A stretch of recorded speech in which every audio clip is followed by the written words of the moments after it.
What is up? Welcome back to another episode of Just Stories with BT.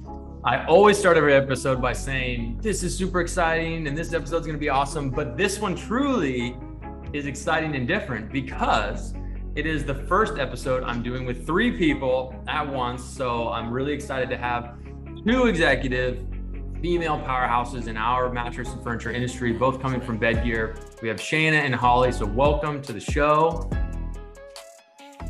Thanks for having us. Yes, this is gonna be exciting, and something that's gonna happen in this show is really unique too, which is, it's not just that I have both of you on the show, but it's that you guys have worked together at Bedgear for over a decade. And so as I ask you guys questions and stories, you're gonna kind of combo out and tell us, so it'll be individual, but also together as a group of Bedgear. But before we do that, I do want to introduce you guys independently. You're obviously two separate amazing people. And so I've got a few notes that you guys sent me over. So I'm going to introduce you for you. And then afterwards, because I'm trying to do this with two people, I'm sure I'm going to screw up, and then you guys can tell me how I messed up and what I missed. Sound good? It's all good. It's all good. Yes. Okay. So I was thinking about going back and forth, but then I realized that's just doomed to fail. So I'm going to do one at a time. So we're going to start with Shane. All right. So Shana is the EVP of Strategy for Bedgear. She was born in White Plains, New York. She grew up in Fairfield, Connecticut. As a child, she was an avid reader, which is great. She was a runner, a traveler. And I love that you said you spent half your junior year in Costa Rica, because I've been to Costa Rica, I think 5 or 6 times, one of my favorite places in the world. Love it, love it, love it. And I asked you guys about your first job, which for you was at Bridgeport Planetarium in the gift shop. And you said you have always had a love for merchandising, and it must have started then, which is awesome.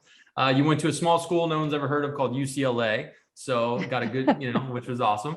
And after school, you went into working your first job with Hugo Boss, which is cool. And that just parlayed into Home Depot and then a bunch of other really cool things, but eventually ending you at Bedgear, where you've had a really illustrious career. As I said, now the EVP of Strategy. And a highlight was in 2018, you won the HFN Award for Inspiring Women, which is really cool. Yeah, that's awesome. So that's Shana. I'll come back and ask you what I missed. So then we have Holly. Holly leads all player development at Bedgear. She's amazing. We've actually known each other for quite a while. We worked together for many of years. She was born and raised in New Jersey, Jersey Shore. Well, I'm going to ask you about that and the show. As you grew up, your parents were both hairdressers. So as you said, you grew up in a salon, which, probably led you into wanting to be part of a company that was more entrepreneurial, right? You were a state championship high school cheerleader, which is really cool. You did go to a smaller college named Monmouth, how do you say, whatever you said. And when you started to work, you worked in different jobs, but you ended up in a local diner, and then eventually elevated to the beach bar because A, it's more fun, and B, you get more tips, which is really cool. During college and after, you got a job at Jennifer's Convertibles. And I love what you said, which was you thought you'd be selling convertibles, and obviously it's not, not at all. But you did really well there, and you got promoted to different higher levels, eventually getting to open up the Philadelphia market. And then eventually realizing that there was a great opportunity to move from retail into wholesale, where you went to Bedgear. And you've been there over 10 years now and had a ton of success. In the meantime, you had a few small things in your life happen. You got married and had a daughter, which are obviously massive. And now your daughter, Juliana, is 20 years old. And you also have a very spoiled Shih Tzu named Ray. Yes, everybody hears her. I'm hoping that you don't hear her today. Yes. All right. So what did I miss? So first, Shana, what did I miss? What are some major milestones I should have put in there? Yeah, I will just add that one thing I'm really excited about is I'm on the board of the Mattress Recycling Council. And that is actually something I'm very passionate about. First of all, Ryan Trainer and everyone there does an amazing job, and what they've accomplished in keeping mattresses at a landfill is extraordinary, and the amount of work that they put in and just the quality of work that they do is amazing. So I really enjoy the time that I spend with them. Haven't seen them much since COVID, but we used to meet in person, and I couldn't be more thrilled to just be on that kind of cutting edge of what they're accomplishing in mattress recycling, because it's something very dear to Bedgear as well, and to my own sort of commitments. You just want to see us have a more sustainable industry and a more sustainable planet. So I really just wanted to highlight that. Nice. I love it. And tell me, what was your biggest learning when you spent that semester in Costa Rica as a 16-year-old?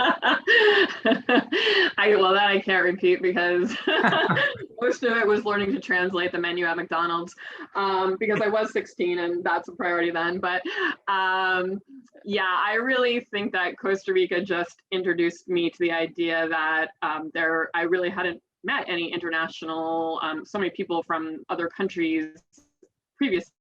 I just lived in a relatively small town in Connecticut, so it was the first time I met kids from all over the world, and I guess it just sort of inspired my passion, or renewed my passion for travel, and is what I love so much about Bedgear. When we opened up Russia, I actually was sent to Russia to open up the account, and I just love doing things like that. So it's a little bit scary and super exciting all at the same time, and so I just love that part of my job today, that it really just stuck with that moment of excitement from being a kid and just getting to travel and meet people and do things in different cultures. Oh, I love that. I love that. Yeah, I think that, I've talked to my parents multiple times. Like, I grew up, we didn't have a lot of money. My parents both worked for the state, but what they did was they'd save up all year, and then every summer we would go somewhere. And so I never really had much. I never had the coolest, toys or whatever, but every summer we would go do something really cool and, go to Mexico or Alaska or something, but that, just as you said, it opens your eyes to like, oh, there's actually other people that are not like me all over the world, but they're actually just people and really cool. And, you're like, oh, I want to do more of this. And then when I went to college, that's what I did. I worked all year, and every summer I bailed. So I went to Papua New Guinea, I went to Australia, I went to, all these different crazy places all over the world. And because my parents had done that, and so now I'm so inspired as like, with having kids getting older, I'm like, oh, I can't wait to take them around the world, because you just learn things you can't learn here, Yep, for sure. Awesome. Okay, so Holly, what did I miss? Or what would we add in to your amazing? So the one thing I do want to add in is, I think it's interesting because Shana and I worked together for so long, but I just wanted to kind of just give kudos to the fact that she still is an avid reader, an avid runner, and an avid traveler. So those things from when she was a kid are still like things that she absolutely loves to do. Yeah, I'm proud of you for that. Nice. So what did we miss? So all the stuff that you had mentioned before Jennifer Convertibles was before the age of 17. So my parents were hairdressers. I was the first person in my family to go to college. So the one thing that I feel like, my parents made sure that I worked at a young age, and I really think it gave me a tremendous amount of grit. It was someone other than my mom and dad, kind of giving direction and telling me what to do. And I think that really gave me a great foundation in terms of wanting to work hard, learning the value of a dollar, wanting to have my own money, not having to, rely on saying, hey, can I have $20 for this?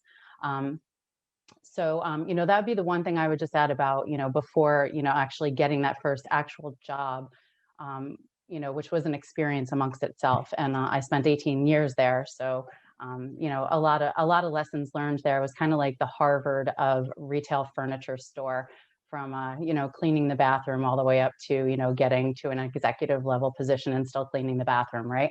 So, the other thing I would mention is something that's near and dear to my heart that I've been doing for the last year is I'm also now mentoring female emerging leaders from other organizations.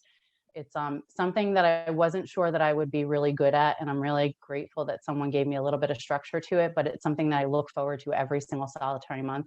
Kind of just gives me an opportunity to kind of work through some stuff that, they find to be super challenging. The one thing that I find to be the most difficult thing is not solving their problem, because as you mentioned, I have a 20-year-old daughter, and like, as a mom, the first thing that you want to do is you just want to be like, oh, that's easy. We've got this. But it really is more about kind of just lending my experiences to things that might be helpful for them to kind of walk them down the road and make good decisions. So it's something I'm really, really enjoying. I definitely would like to do it on a little bit of a bigger scale, but it's also about managing time too. I think we're all trying to find that work-life balance. So Absolutely. super excited about that. That's awesome. I love that. So maybe at the very end, we can come back to that. So you can tell people if there's any way to other, young female entrepreneurs and people in business who could get involved in it, let us know, because that's like a big part of this season, right? Which is, we're trying to just shine a light on a lot of these different industries that have such an imbalance in leadership. you know, and so there's multiple reasons why there's an imbalance, but in part too, it's like, what are we doing to help? And what can we do to so that we're not looking at the same issue in 10, 20 years down the road? So I love that. So we're going to come back to it. But before we do that, although a lot of people listening right now are in mattress, furniture, et cetera, there's also a lot of other people listening in all these other fields and might not know about Bedgear. So tell us, you know, one of you guys, I think Shana said might do it. Give us the, you know, 10,000 foot view on Bedgear and just what makes it so cool as an organization.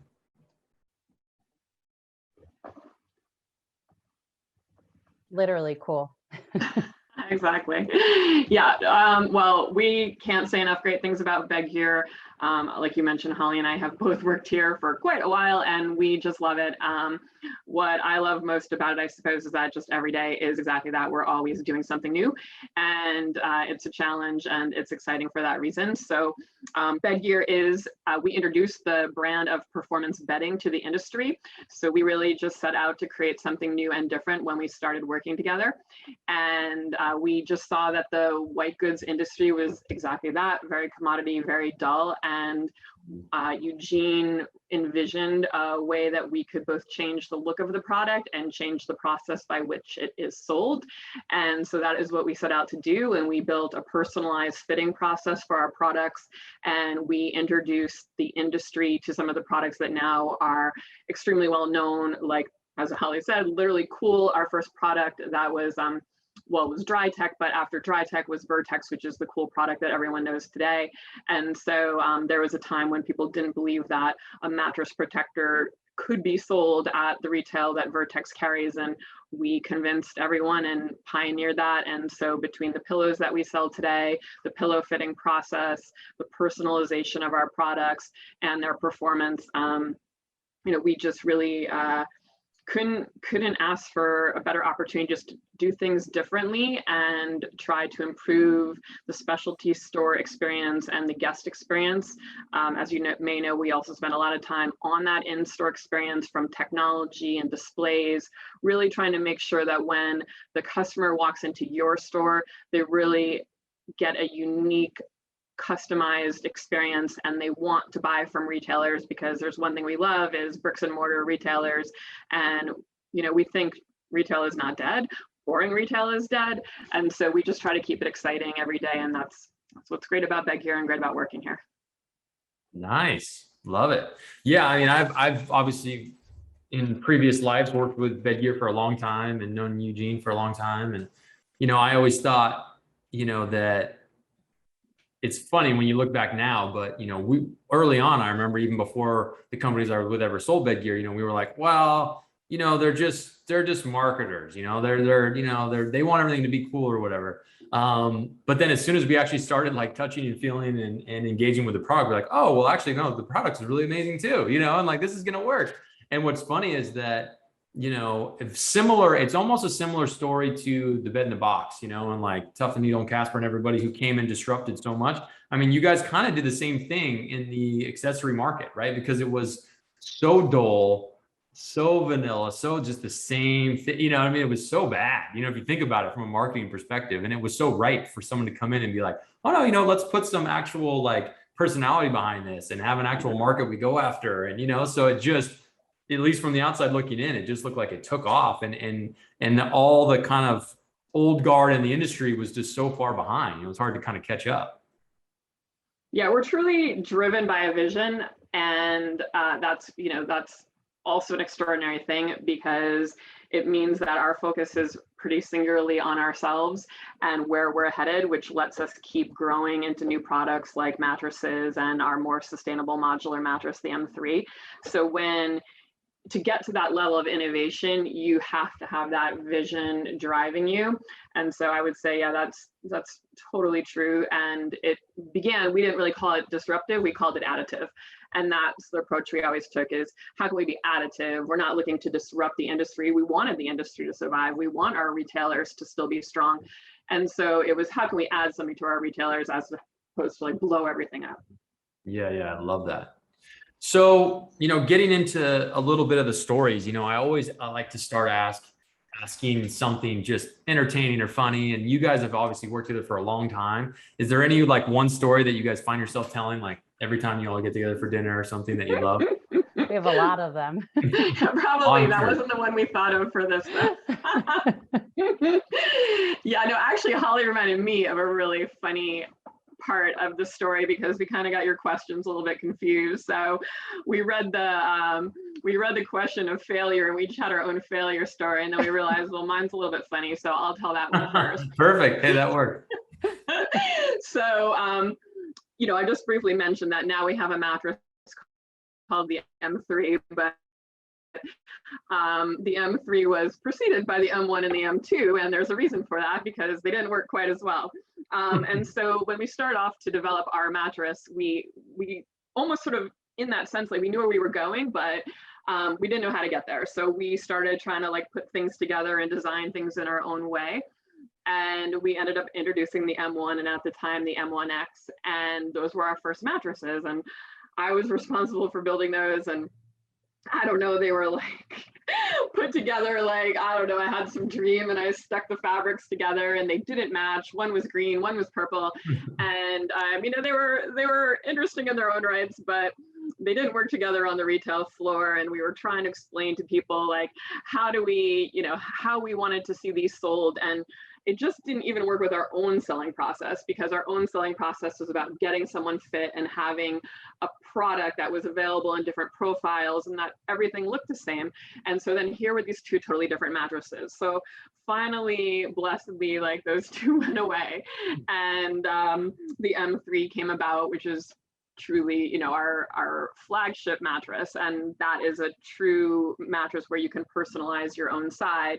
And then most recently, we filled in the price points beneath that with the S-Bed collection. And that followed more of our process where they look the same and they sell different price points and different feels within a collection. So I think our first mattresses were a failure, but they were needed to get us to where we are today in adding mattresses as a meaningful category to our business. And then Holly reminded me of a funny story attached to that. No, because I was going to say, I think the best part is like, we were so fortunate to have Shana like running around the showroom with a little sewing kit, because she's like the most amazing sewer ever. And so you never had to worry about anything being out of place because she was going to do that. And then, we're really good at Bedgear at poking fun of ourselves. Like no one can poke fun at us like we could poke fun at ourselves. And I remember, us all showing up with these little fish bowls at Vegas Market in our showroom in July, all these little fish bowls with all these little betta fish in it, in a showroom that was freezing cold because we were going to poke fun at ourselves, saying our mattresses were in beta testing for so long. So we had all little betta fish all over the showroom. And up to and including, we had to send the betta fish home with our ambassadors because the showroom was so cold that we were afraid they were going to die in the night. Crazy. And we didn't want to harm any no fish could be harmed in the introduction of Bedgear mattresses for sure. That would have been such a funny like PR story though. Like Bedgear kills 150 betta fish in their Vegas showroom. Oh my goodness, it was good stuff. So what do you think within that story though, as I love that, like what were the biggest learnings in that failure though? Like what did you realize when you were doing it? Is it just that you had to have the look unique, or was there anything internal too that you guys realized like, okay, hey, we need to make a big shift, when we move forward? Yeah, we realized that we needed to focus on what our unique strength is, which is personalization, because I think we were trying to make mattresses almost like items. We felt we could add some different features, some different benefits, but at the end of the day, it didn't deliver on the promise of personalization. And when we look today at like, where do we focus every time as Bedgear, it's always about that personalization. So it isn't just like, we have our unique technologies, but at the same time, we really try to bring them together under that benefit that we can sell in personalization. And so I think we didn't know how to do that when we first got mattresses, but now I think we iterated and we learned, and that's where we really hang our hat every time now is this fulfilling that mission that we have. Nice. I love that. And I like the backstory too. And I can see you running around trying to like fix things and sew it. Because it's always funny how I could make 9 mattresses a day because that's all I could assemble before the show. Well, it's always funny because, there's there's what people see in these showrooms, and that goes for any industry, whether it's a fashion show or whatever, like it's always the same thing of like the production you see is one thing, but then behind the scenes, it's almost comical. Like people are like, dude, it's always like, if you had any idea the chaos that was happening like 20 minutes before we open the store, to get it to look this way, I'm sure especially with you guys, with how much you put into your spaces, I'm sure it's always like a little bit of crazy. I think that's where we coined the phrase, that market of retail theater. Remember, we did a whole presentation around retail theater, and I'm pretty sure that that's where that came from. Ta-da! Yeah. So for those who aren't familiar in the mattress furniture industry, we have our World Furniture Markets in Las Vegas, and it's twice a year. And so most of the big wholesale brands have booths. So they have big floor displays or whatever it is, and you go into their booth and you have meetings, and you set up and you buy your products and all that stuff. And so Bedgear is famous for always having the coolest, I'd say, displays, or like really like just different, unique things. And of all the years, I mean, there's been some really funny ones, like the guy that was like the hardcore salesperson in the little room, and you would kind of go through. But do you guys have any one favorite market kind of strategy that you ever did? Oh goodness, there's so many. They're all good. He was a classic though. I think I love the fit one though. I love the showroom that looked like you were walking into a sneaker shop, only everything was white. And it was all the white sneakers, and the guy would try to hand you a size 12 and say, well, this is free. And you were like, well, okay, but what am I going to do with a size 12? And so I think that was really my favorite. Like when I look at those photos, I'm just like, wow, that was a cool space. Yeah, that was cool. I remember that one. What about you, Holly? I think a part of the cool part of it is just really how our retailers didn't know that was like a part of the experience that we were giving them. So they walked into that one room that was like this, crazy salesman of some sort, and always having like a theme behind it, but really speaking to what the industry was doing. And then for them to then walk into like what the future of really what we saw was cool. So having that extra space was priceless. We have some really good video of some customers that are like, no, we're good. It's okay. Like, we don't really want any of that. And we were like die on the inside, because it was just such a fun way for us to kind of just experience something totally different with our retailers, when they're just so serious, and just kind of just break out of that and have a little bit of fun, right? Oh, for sure. And so that kind of goes into the funny, the failures or whatever, but what about success? In your guys' last decade, what were a story or two around moments when you guys were like, whoa, this is actually going really well? Yeah, so I think one of the things that, became very evident to us is, when we first started as a brand, or, as a company, building a brand, we interviewed so many people that were so excited about what our vision was and what our company was doing and what the direction was, and so excited about the products and the offerings and how we were doing things differently, and really grassroots effort. We were kind of really looking to change the experience at retail and the way people looked at sleep. And I think that along the way, we mistook that passion for, did they really have the skill set? So I think that we struggled along the way in really trying to figure out, did we hire someone who's super excited and passionate, or do we hire someone that's really capable of getting us to the next level and taking that role and really becoming, someone that can say, hey, these are all the ideas that are going to get us into the next generation. And so, to kind of just share with you what we did beyond that is that we kind of took a look at who are the people within our organization that are really thriving. Where are those individuals? We did assessment tests and tried to figure out, was there a commonality amongst these people who were all very independent thinkers, but also really passionate and really making a mark on what we were doing as we were growing the brand. And it became very evident to us that a lot of those qualities were very similar. And that's where we evolved to having, our core values, which are hungry, humble, curious, and clever. And it's something we talk about every single day. And that didn't come about as just a measure of trying to put something in place and fitting everyone to what that is. but it gave us the ability to recognize that we were a performance company, that we not only had to have tremendous performance products, but we also needed to have people that perform too. And the only way that was going to happen is if we looked at what was the working model that had gotten us to where we are, and how is that going to get us into the future 10 years, 20 years down the road. So I think that that's something that really was a challenge for us, and, you know, certainly made some mistakes along the way, but it allowed us to help correct it as well too. And I think because of that, we have, you know, just a tremendous amount of people on our team that not only are passionate, but, you know, are kind of maybe crazy and misfits like the rest of us, right? So how did you get? Oh, go for it. I was just going to add that we have a fifth value that we don't talk about as much, but it's committed.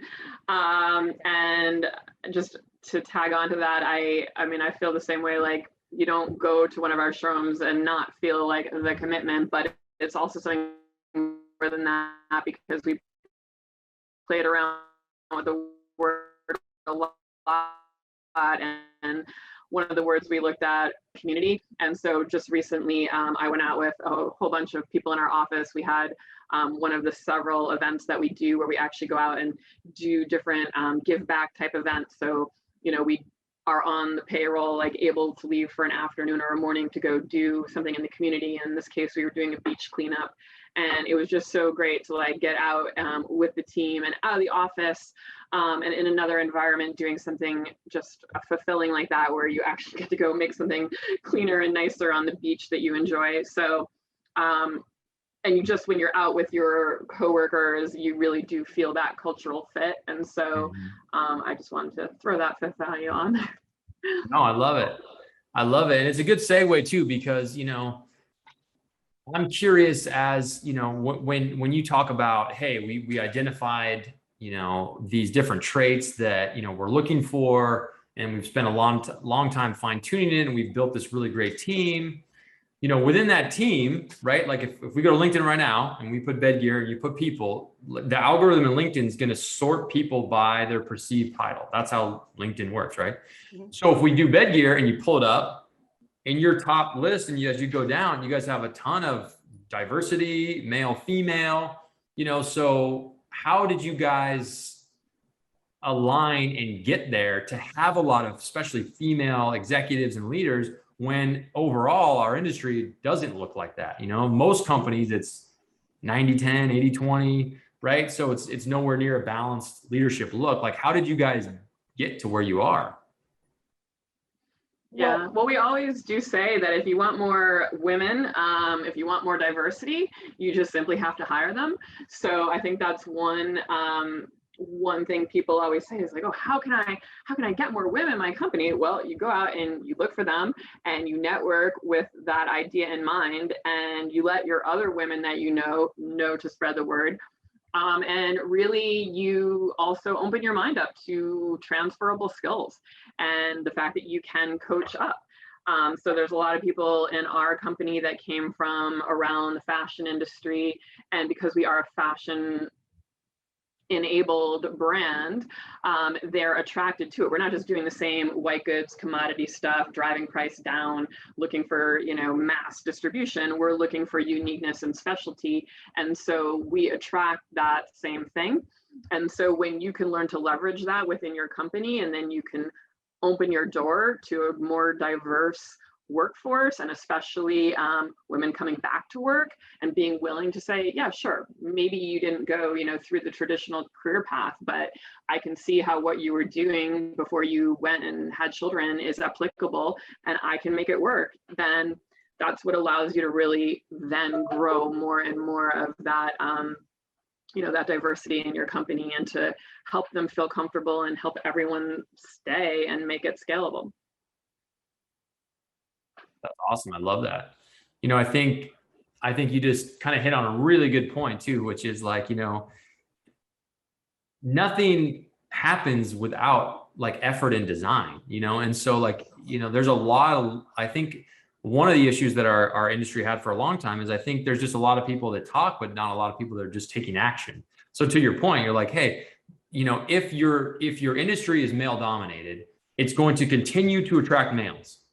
So unless you say, okay, I need to divert and go this way, but you're not going to be able to pull from the industry. If it's already 80% men, then you're just going to keep pulling from the same pool, right? Like, so I love what you said, which is look for transferable skills, right? Because like, it's not, I mean, hate to break it to anybody, but like, we're not doctors in this industry, we're not brain surgeons. Like, we're selling, we're marketing, we're doing cool, like just these are very transferable skills. And our industry is a lot of fun. It's very like close knit, there's a lot of great people, and most people that once they're in the industry are like, oh, this is a great place to be.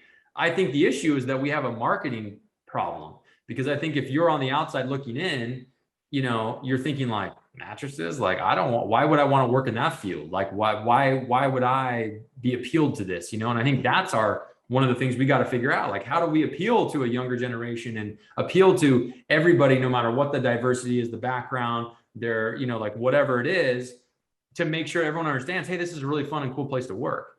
Because our problem, and I think one of the reasons that the DTC brands did so well, I think over the last decade, is that not only was it, the market just so, the same and kind of, I don't want to use the term old, but just it was doing the same thing for 30 years. So it was kind of ripe for the taking, but also DTC brands came in and they weren't industry people. They were Silicon Valley, and they were diverse, and they were male and female, and they were all ethnicities, and they were actually representing the market with which we sell to. And I think that came through in marketing and messaging and things and then all of a sudden, these traditional companies were like, oh, they're just a flash in the pan. And it was like, no, they're not, because they're actually going to where the market is, and you guys are over here kind of stuck. And I think, you guys did the same thing, to the kind of the accessory market originally. Well, and I think that one of the things too is that, we're very fortunate that we have, a founder that has made a conscious choice to surround himself by very, a personality, strong, women that have an opinion, that, are not going to laugh at a joke if it's not funny. I mean, we're going to sit in those tough meetings, and I mean, if the joke's funny, we'll laugh, but, but we're not just, around to be like, oh yeah, that sounds like a great idea. That sounds like a great idea. We'd much as an organization prefer to have very spirited conversation and, almost to a certain extent, strike an emotion, so that this way, we can have a voice in what's going on. And so we're very fortunate for that. But I think, the other piece of it is that, we do have to make a conscious effort. I mean, if you think about all the women in our organization and all the careers that they had, it's a tremendous amount of years. And I would assume if we look across like some of the other companies that you've been doing podcasts with, there's a lot of industry experience, but, we have to do a very good job of lifting each other up. It's something so important, like we do something at Bedgear, we do Friday affirmations. Sometimes we have a struggle finding something, but it could just be that your hair looks pretty one day, but we will find something to really like lift everyone up. And I think that, that makes a real difference, I'm proud of that too, just of how, if you see us together, we actually genuinely really like each other. We get along, not to say that we agree every day, but it's a great work environment from that aspect. Yeah, I love that. And I wanted to ask, you mentioned in your intro, but like, tell me a little bit more about this mentoring that you're doing. So I became a part of a executive networking organization.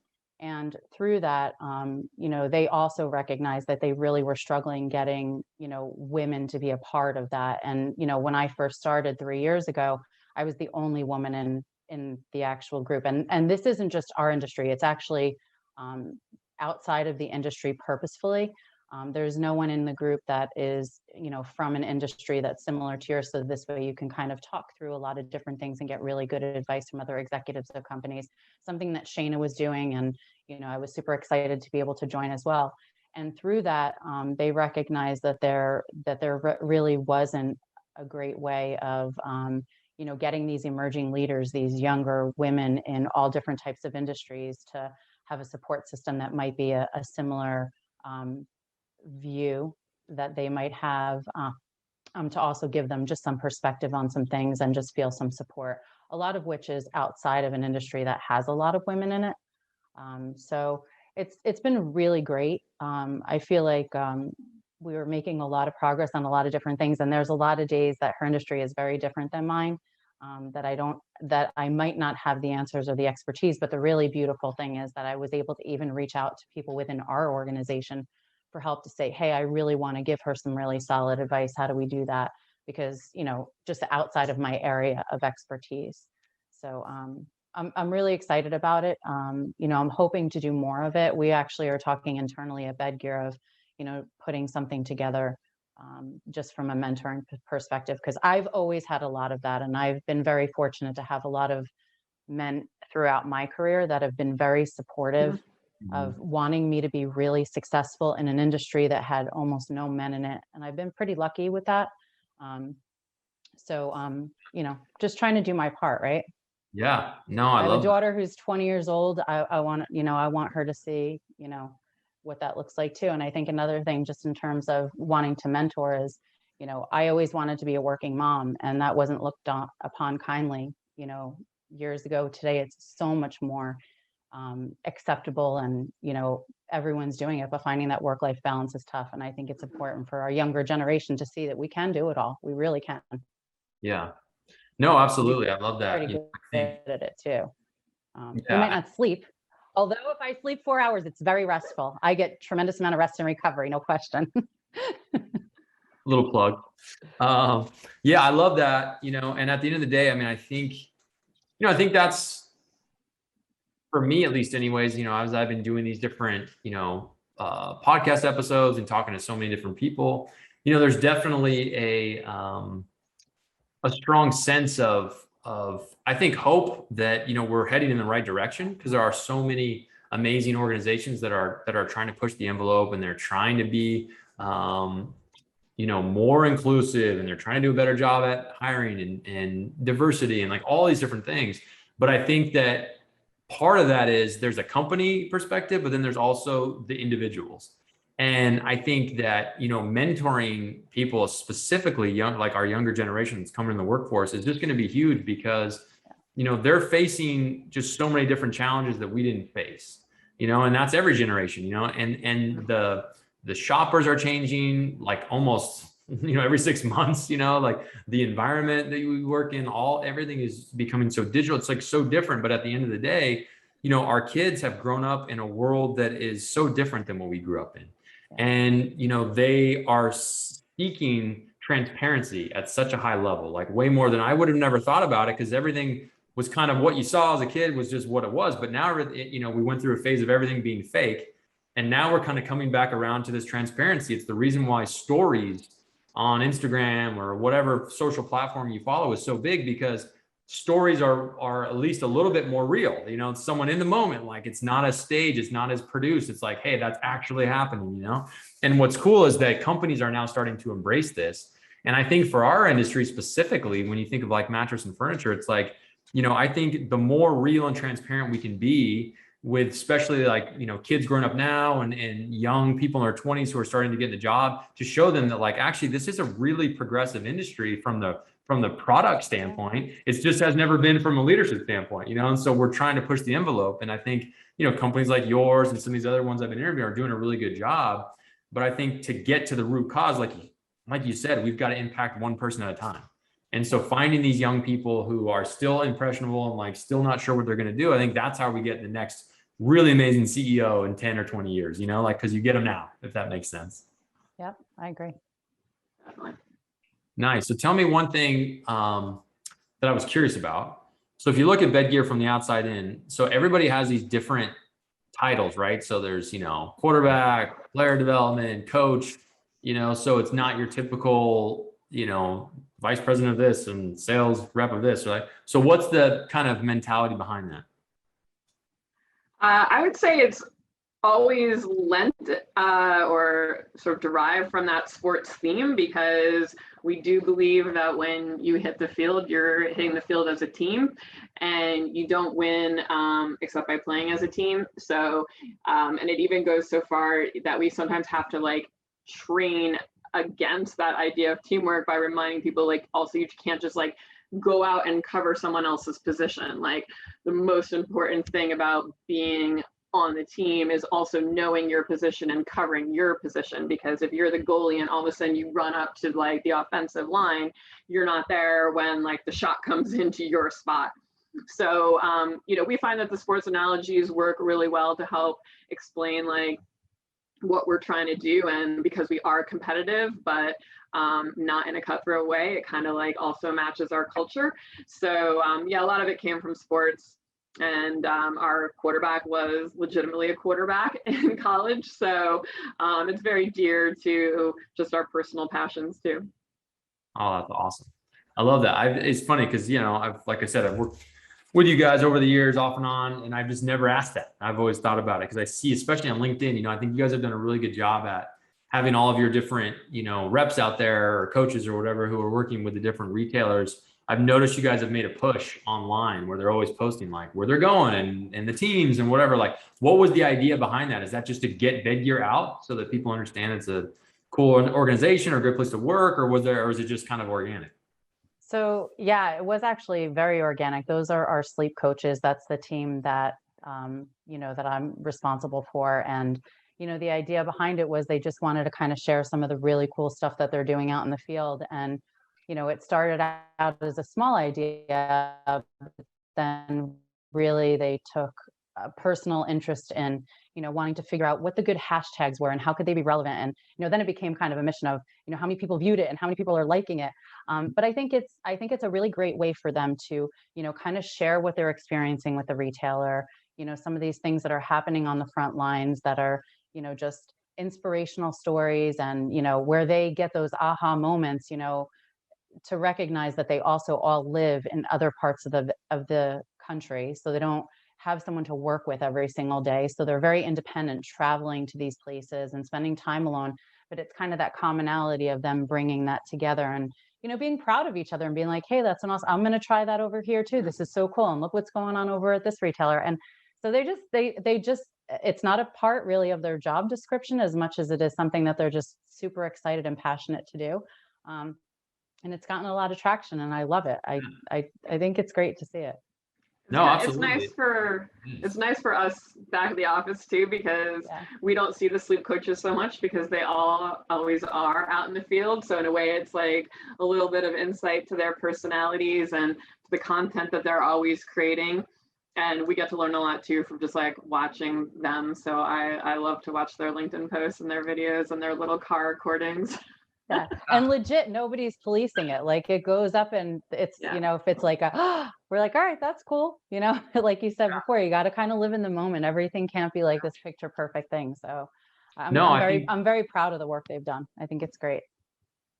Yeah, I love it. I see all that stuff. So, I think that one of the things that's so different now than even literally 5 years ago and definitely 10 years ago and any time before that is that there was always this mindset, I think forever, for 50, 60 years of like corporate America, company first, like you toe the company line and it's this whole, everything's produced and very, it's got to go through 12 levels, and all these things. And that worked. But at the end of the day, unfortunately now the problem is that by the time you do all that, whatever point you were trying to make, or you've missed the time, or because everything is now.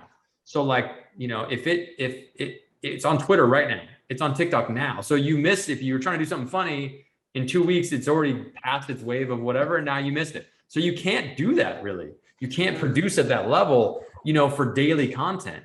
And the other thing is that, I've read a lot of articles lately that have been really spot on, which is they're explaining the importance of individuals within organizations building their personal brands on sites like LinkedIn and TikTok or whatever, because what it does is, and they're saying that companies should not be looking down on that, but they should be encouraging it and doubling down and being like, yeah, go for it, because all that's doing is elevating the person, and then the company is attached to the person. So like I like use my case. I know so many people and have so many connections that if I try to recruit somebody for avocado, maybe they take the job or maybe they don't, but they'll always respond. Every time, right? Because they know I'm just not some weirdo. Like, oh yeah, that's Brett. I've seen him in a million videos and whatever. Like, he seems like a nice person. Like, I'll at least respond to you. You know what I mean? So you have this cachet where you can reach out to people and you can build relationships. And hey, I know this person and that person. So hey, we can communicate. But if you don't do any of that, then you can't. right? Then you're just some like, who is this person? You know, like trying to reach out to me. It doesn't work, you know? And so it's just a really cool thing. So from the outside looking in, I feel like, oh, you guys have done a great job of like having the team like understand that that stuff's all important, you know? And the other last piece I will say is that, you know, everybody likes to have a spotlight sometimes. So if you go to a retailer and have a great visit and you post a picture and you tag 10 people, it may not seem like a big deal, but for the 10 people working at this random store in the middle of wherever, it is big deal because they've probably never been tagged in a photo, right? On LinkedIn. Like, so maybe it has only 500 views, but that's still like, wow, that's cool. I was in this thing. Now that person is for sure like going to go the extra mile for the rep. You know what I mean? Like, that's just how it all works, you know? And I feel like so many companies are kind of missing the ball there. Yeah, I still love when people tag me in something. Like I even feel good about that. Who doesn't, right? Well, get ready when this podcast drops. All over. It's gonna be a Holly show everywhere. Oh goodness. All right. So hey, I literally we're over time. I always go over, but I will say just one question each. So imagine Holly's daughter, it's like 2 more years, she's graduating, right? And she's like, man, I want to go into business, you know. What is like one piece of advice that you've learned over your career, like something that you maybe wish you knew when you were 22 that you would give? You know, I was actually thinking about myself and, you know, like not just my younger days, but some of the things that I had done and the advice that I would share to not even just my daughter, but, younger women or even just anyone graduating from college right now. I think that the things that stood out for me the most were those times where you really felt it in your gut and you knew it was the right thing to do, but there was a lot of risk behind it. And it was like that risk reward thing. And you said to yourself, you know, this is going to be chancy. Am I really going to be able to make this happen? And I just always say that the risk is always going to be there no matter what you do, especially if you're doing something that, might potentially feel comfortable and it's this big change. I always just think to myself, just stick with your gut because it will always tell you what to do. I just think there's so much there that just says, you know what, you're going to be okay if you do this. And I mean, I'll reference, Bedgear. I mean, I remember going to the office in Long Island and being there and there not really being, it wasn't a brand. There wasn't like one exciting thing at the office. I mean, it was gray carpet, gray walls. It was an office that spoke to the fact that it was a business. But I just really remember leaving there thinking to myself, I can feel that something very special is going to happen here. And it was a risk because I was very happy where I was. It wasn't like I was looking for something. I just remember my gut saying, this is the right to do at this moment in time. And I think that if you go with your heart and your gut, I think it'll always lead you down the right road. It might be a little scary for a little while, but eventually it'll take you where you need to go. Awesome. Yeah. Yeah, I would pile onto that a little bit and say, yeah, my advice would be just start. Like you said, Brett, like there's so much on social media that's created this idea of you have to go and craft the perfect life and the perfect job, and that all has to be now. But in fact, when you look for that cultural fit and you just start anywhere on something, it's just that momentum starts to pick up and work for you, where if you're waiting and looking for that perfect thing, it's actually gonna be a lot harder to find. And I would say that also like that advice just even resonates so true for me now, because whenever there's a project I'm like putting off, procrastinating, it builds up so much more like pressure in your mind than just starting and doing it. When you start, you realize, oh, it's not so bad, or actually I can, get this done and figure this out. So just start. That's my advice. Love it. Yeah, I love both those, and I think that, it applies, I think to everyone in every role, but I think especially, to kids. You think about someone coming out of college, or even to your point, Holly, someone who's 25, 27, 30, I think there's so much pressure, from, this phone to like, oh, I have to have this life, or everyone in, from my school is doing XYZ, when the reality is they're not. They're just making it look that way, And I think that the key is, like you said, is you start, but then when you start, I think the cool part is you understand that like, I'm just going to keep pulling things from everything I do. I'm going to learn this. I'm going to learn this. I'm going to learn this. And that's always been my advice too to people, is like, get involved in as many things as you possibly can. And if someone ever gives you a choice between the big corporate company and like a small startup, even though the startup's a huge risk, do that, because what you'll do there is you'll have to wear 100 hats and you'll learn how to do all kinds of stuff. And maybe you'll fail, but you'll fail and you'll know a ton, you know, versus the other, you know, which they all have opportunities and they all work for different people. But I just think, to your point, you know, I think it's about relationships. I think it's about who you meet, and not just who you meet, but would that person ever be willing to take a shot to help you out, you know? And so I think in our industry specifically, I think the cool part is that now, because of sites like LinkedIn or whatever, there's nothing stopping you from making so many different connections in our industry, because you just never know when that's going to come back to help you out, or vice versa, you know? And so just like this, right? Like this whole podcast I've been doing is all based on connections and people I've either met or friends of friends, right? And that's just how I think our industry is set up. And so I think, you know, the advice you guys have been given on this episode is fantastic. So I can't wait for people to hear it. And so, yeah, I just want to end by saying thank you guys so much. I know you're both really busy, and so I appreciate you coming on, and I can't wait to get it out there so people can get to know you guys better.